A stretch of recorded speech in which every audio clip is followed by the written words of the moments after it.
ঘোষণার পরের দিনই লক্ষ্মী লাভ। বৃহস্পতিবার রাজ্য বাজেট ঘোষণা হয়। শুক্রবার থেকে মহিলাদের ব্যাংক অ্যাকাউন্টে বর্ধিত লক্ষ্মীর ভান্ডারের টাকা। লক্ষ্মীর ভান্ডার 500 টাকা করে বেড়ে গেল সবার জন্য। যারা 1000 পেত 1500 পাবে, আর যারা 1200 পেত তারা 1700 পাবে।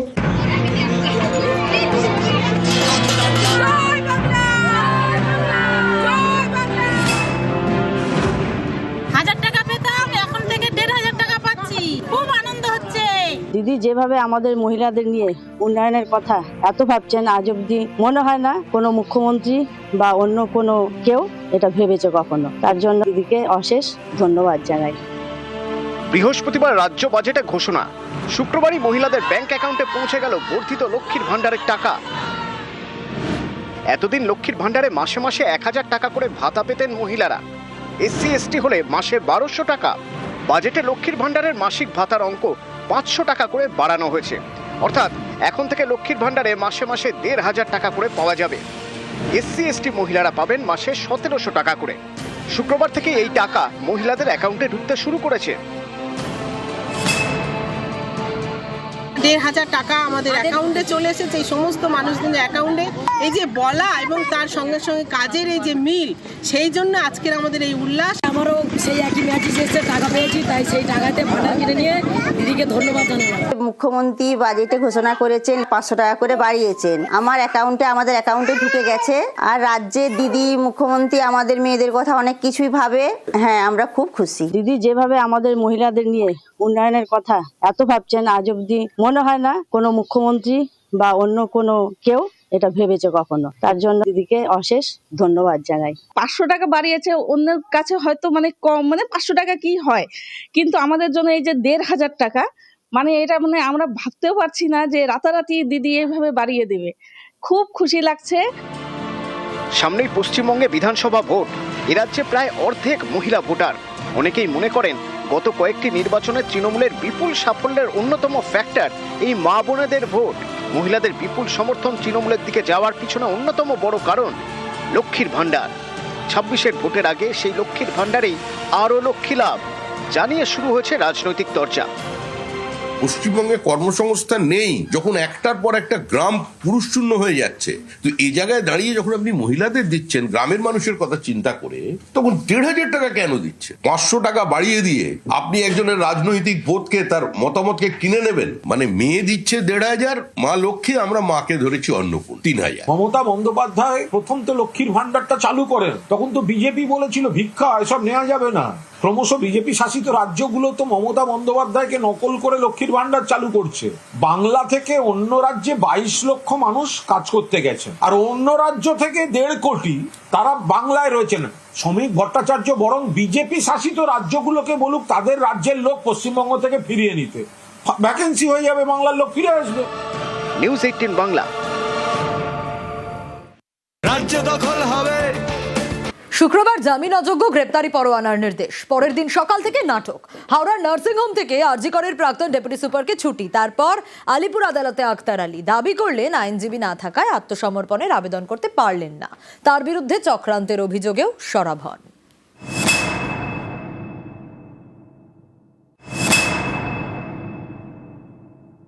অ্যাকচুয়ালি দেরি হয়ে গেছে, আমি হাসপাতাল থেকে ডিসচার্জ হয়ে এসেছি। কোর্ট অর্ডার করেছে বলে আমি খুব সাহস করে কোনো রকম এসেছিলাম যাতে কোর্টের অর্ডারটা মানবো।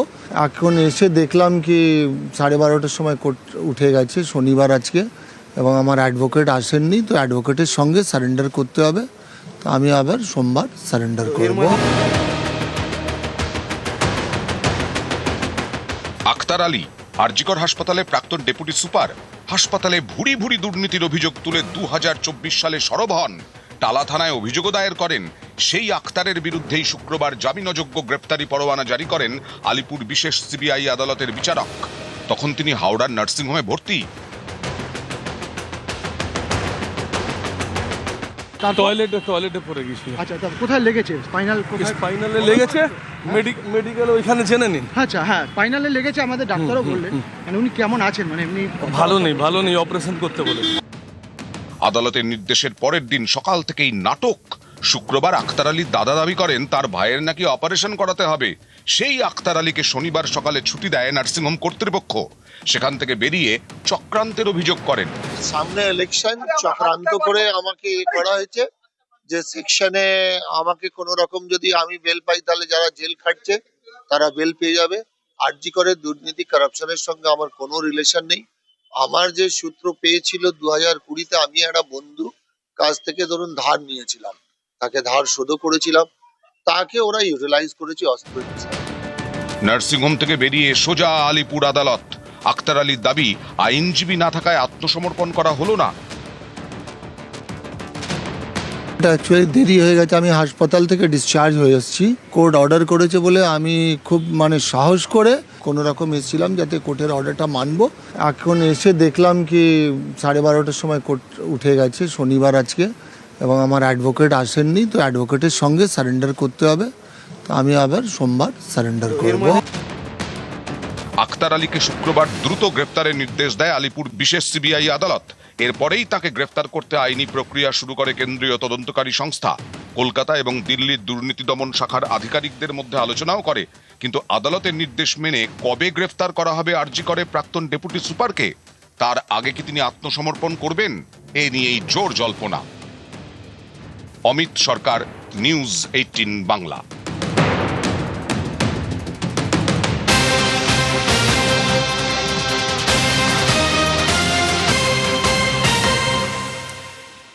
আর এই মুহূর্তে আরো একবার নজর রাখবো মেট্রোয় ফের আত্মহত্যার চেষ্টা। রবীন্দ্র সরোবর স্টেশনে আত্মহত্যার চেষ্টার খবর পাওয়া যাচ্ছে। আরো একবার জানাবো আপনাদের, মেট্রোয় আবারও আত্মহত্যার চেষ্টা। এবার রবীন্দ্র সরোবর স্টেশনে আত্মহত্যার চেষ্টার খবর পাওয়া যাচ্ছে। আরো বিস্তারিত এই বিষয়ে জানাতে পারবে সার্নিক রয়েছে আমার সঙ্গে। সার্নিক, দীর্ঘক্ষণ ব্যাহত হয় পরিষেবা, এখন কি পরিস্থিতি ঠিক কি ঘটেছে?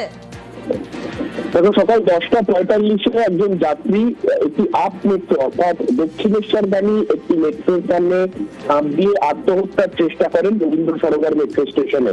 তারপর থেকেই মেট্রো পরিষেবা কিছুক্ষণের জন্য সম্পূর্ণ লাইনে ব্যাহত হলেও কিছুক্ষণের মধ্যে সীমিত পরিষেবা ময়দান থেকে দক্ষিণেশ্বরের মধ্যে চালু করা সম্ভব হয়েছে। কিন্তু এখনো পর্যন্ত ময়দান থেকে তার দক্ষিণাংশ অর্থাৎ ময়দান থেকে শহীদ ক্ষুদিরাম পর্যন্ত যে মেট্রো পরিষেবা, সেই মেট্রো পরিষেবা এখনো পর্যন্ত ব্যাহত রয়েছে। যদিও আজকে সপ্তাহের ছুটির দিন রবিবার রয়েছে, তা সত্ত্বেও মেট্রো বন্ধ থাকায় বেশ কিছুটা যাত্রী ভোগান্তির আশঙ্কা কিন্তু থাকছেই। মেট্রো কর্তৃপক্ষের তরফে যিনি ঝাঁপ দিয়েছিলেন তাকে সেখান থেকে উদ্ধার করে হাসপাতালে পাঠানোর ব্যবস্থা করা হচ্ছে। তারপরেই সম্পূর্ণ লাইনে মেট্রো পরিষেবা চালু করা সম্ভব হবে, তেমনটাই মেট্রো কর্তৃপক্ষ সূত্রে খবর। বেশ,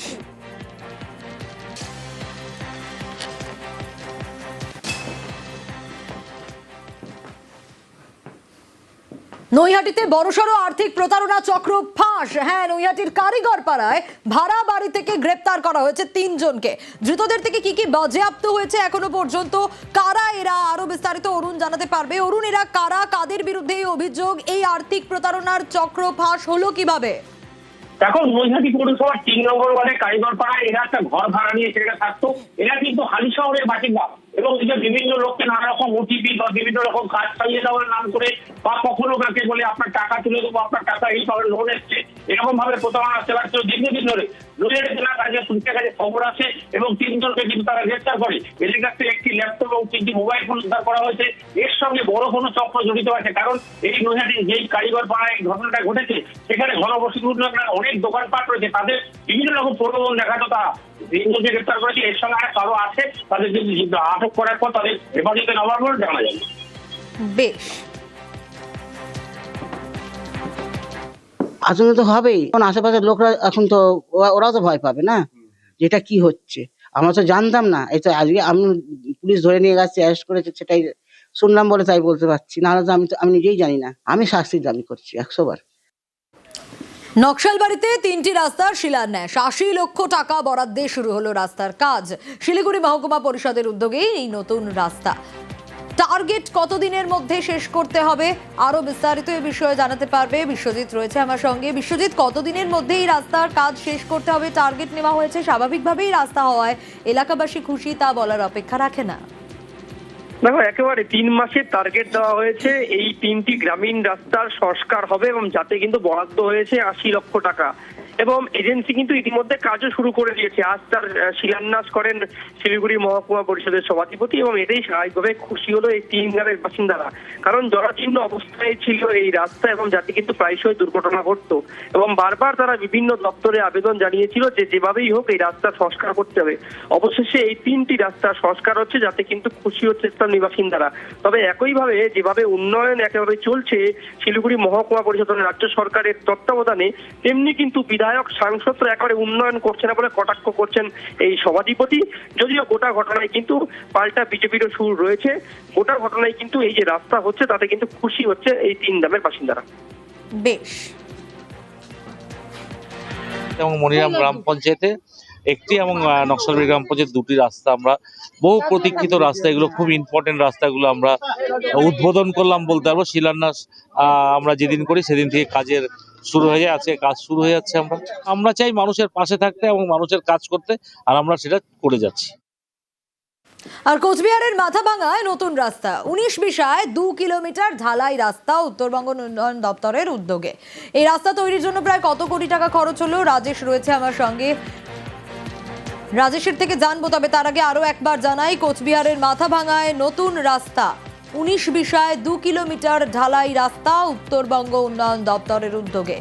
এই রাস্তা তৈরিতে প্রায় 2 কোটি টাকা খরচ হচ্ছে। দীর্ঘদিনের দাবি পূরণে স্থানীয়রাও খুশি। দীর্ঘদিন থেকে সাধারণ মানুষের এই রাস্তা নিয়ে সমস্যা ছিল। প্রায় 2 কোটি টাকা ব্যয়ে প্রায় 2 কিলোমিটার রাস্তাটি উন্নয়ন দপ্তর থেকে হয়। ওই রাস্তাটি হওয়ায় এলাকার মানুষের মানে খুব আর কি সুবিধা হয়েছে যাতায়াতের। সাধারণ মানুষ খুব খুশি ওই রাস্তাটি হওয়ায়। বাঙালির গর্ব ক্ষুদিরাম বসু। পশ্চিম মেদিনীপুরের কেশপুরে তাঁর জন্মভিটে। সাজানো হচ্ছে সেই গ্রাম, তৈরি হচ্ছে রাস্তা, বসছে আলো, খরচ করা হচ্ছে 2 কোটি টাকা। ভোটের বাংলায় কান পাতলেই শোনা যাচ্ছে বাঙালি আবেগের কথা। শাসক বিরোধী সবার ভাষণেই বাংলার আবেগ, বাংলার মনীষীদের নাম, বাংলার স্বাধীনতা সংগ্রামীদের কথা। তেমনই এক আবেগের নাম ক্ষুদিরাম বসু। তার জন্মভিটে পশ্চিম মেদিনীপুরের কেশপুরের মহবনী গ্রাম। এই গ্রামই এখন সাজছে নতুন রূপে। শহীদের জন্মভিটে এখন মডেল গ্রাম। রাজ্য সরকারের অধীনে মহবনী ডেভেলপমেন্ট অথরিটির উদ্যোগে তৈরি হয়েছে 7 কিলোমিটার রাস্তা, খরচ হয়েছে 2 কোটি টাকা।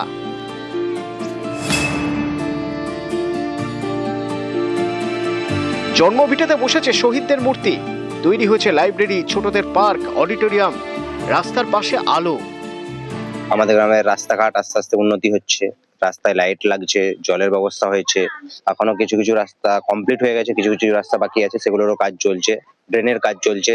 আমাদের মোটামুটি সার্বিকভাবে আমাদের গোটা গ্রামেরই উন্নতি হচ্ছে এবং গ্রাম অনেক উপকৃত হয়েছে এর জন্য। মামাটি মানুষের নেত্রী মমতা বন্দ্যোপাধ্যায় যখন ঘোষণা করেছিলেন যে মৌবনীকে মডেল গ্রাম করা হবে, তার যে ছোঁয়া লেগেছে তার বোঝাই যাচ্ছে। কেননা ওখানে পর্যাপ্ত আলোর ব্যবস্থা করা হয়েছে, রাস্তাঘাট হয়ে গেছে এবং পাশের গ্রামের সঙ্গে যোগাযোগের জন্য যে রাস্তাগুলির প্রয়োজন ছিল সেইগুলিও তৈরি হতে শুরু করেছে। কেশপুর থেকে ক্যামেরায় শান্তনু পালের সঙ্গে শোভন দাস, নিউজ 18 বাংলা।